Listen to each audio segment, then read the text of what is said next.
Hello friends, कैसे हैं आप लोग। आज हम फिर आ गए हैं लाइब्रेरी के क्वेश्चंस लेके। तो चलिए शुरू करते हैं। कोलन क्लासिफिकेशन किसने विकसित किया था?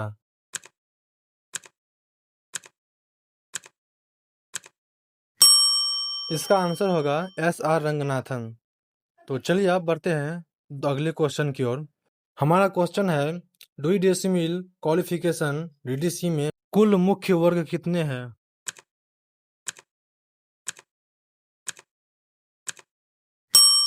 इसका आंसर होगा 10 वर्ग। चलिए बढ़ते हैं अगले क्वेश्चन की ओर। हमारा क्वेश्चन है ISBN का पूर्ण रूप क्या है? आप लोग बताइए कमेंट में इसका क्या होगा पूर्ण रूप।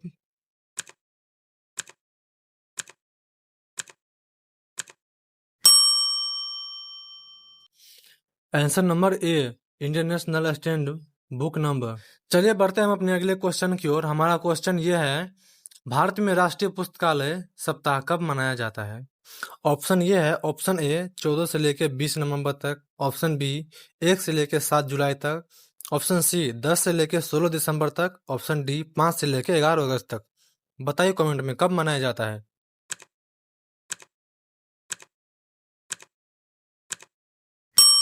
इसका आंसर है ए, 14 से लेकर 20 नवंबर तक। चलिए बढ़ते हैं अगले क्वेश्चन की ओर। हमारा क्वेश्चन है पुस्तकालय के 5 लॉ ऑफ लाइब्रेरी साइंस किसने दिए थे?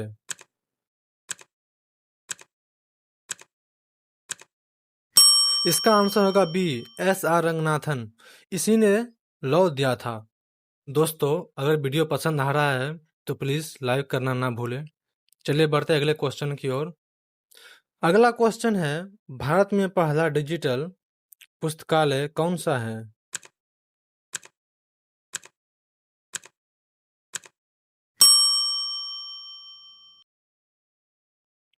इसका आंसर होगा डी, नेशनल इंफॉर्मेटिक सेंटर।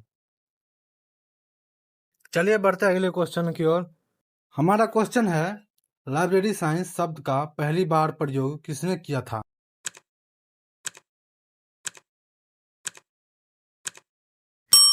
इसका आंसर होगा S R रंगनाथन। इन्होंने ही लाइब्रेरी साइंस शब्द का प्रयोग किया था। चलिए बढ़ते हैं हम अपने अगले क्वेश्चन की ओर। हमारा क्वेश्चन है S R रंगनाथन की पहली किताब कौन सी थी?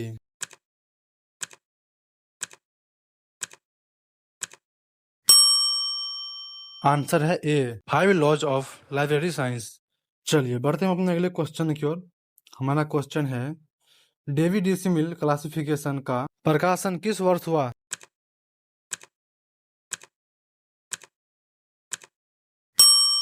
आंसर होगा बी, 1876 में इसका प्रकाशन हुआ। चलिए बढ़ते हैं अपने अगले क्वेश्चन की ओर। हमारा क्वेश्चन है यूनिवर्सल डेसिमल क्वालिफिकेशन किस देश में विकसित हुआ?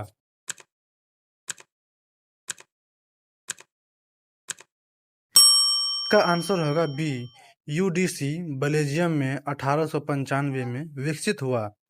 चलिए बढ़ते हैं अगले क्वेश्चन की ओर। हमारा क्वेश्चन है कोलोन क्वालिफिकेशन का 6th एडिशन किस वर्ष प्रकाशित हुआ?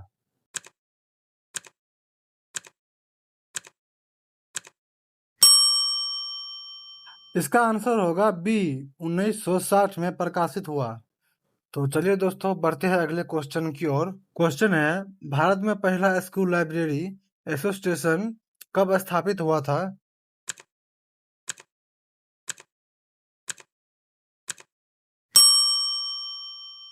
इसका आंसर है 1955। चलिए अपने अगले क्वेश्चन की ओर बढ़ते हैं। हमारा क्वेश्चन ये है इंडेक्सिंग जर्नल किस प्रकार की सूचना के स्रोत है?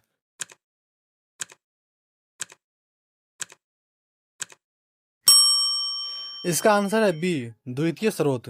चलिए बढ़ते हैं अगले क्वेश्चन की ओर। हमारा क्वेश्चन है बिब्लियोग्राफी किसे कहते हैं?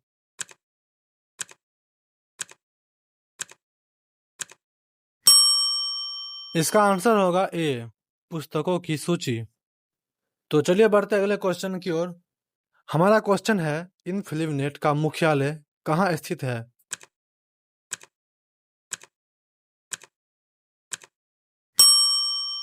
इसका आंसर है गांधीनगर। चलिए बढ़ते हैं अगले क्वेश्चन की ओर। दोस्तों, अगर वीडियो देखने में मजा आ रहा है तो प्लीज लाइक एंड सब्सक्राइब जरूर करिएगा। चलिए देखते हैं क्वेश्चन को। भारत में पहला विद्यालय जिसमें लाइब्रेरी साइंस की पढ़ाई शुरू की, आप लोग बताइए कमेंट में इसका आंसर क्या होगा।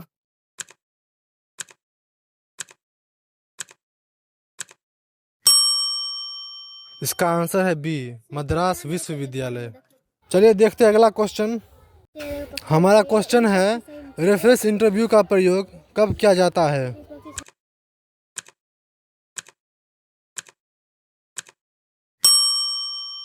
इसका आंसर है पाठक की जानकारी समझने के लिए। चलिए आगे बढ़ते हैं, अगला क्वेश्चन देखते हैं। हमारा क्वेश्चन है लाइब्रेरी कैटलॉग का मुख्य उद्देश्य क्या है।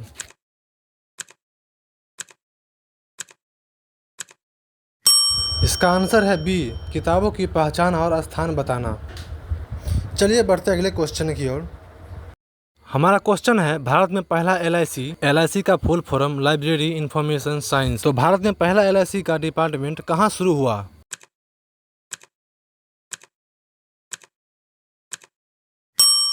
हमारा आंसर है ए, यानी दिल्ली विश्वविद्यालय में एलआईसी डिपार्टमेंट शुरू हुआ था। चलिए बढ़ते हैं अगले और लास्ट क्वेश्चन की ओर। हमारा क्वेश्चन है करेंट अवेयरनेस बुलेटिन किस सेवा का हिस्सा है। दोस्तों आप लोग कमेंट में बताइए इसका आंसर क्या होगा।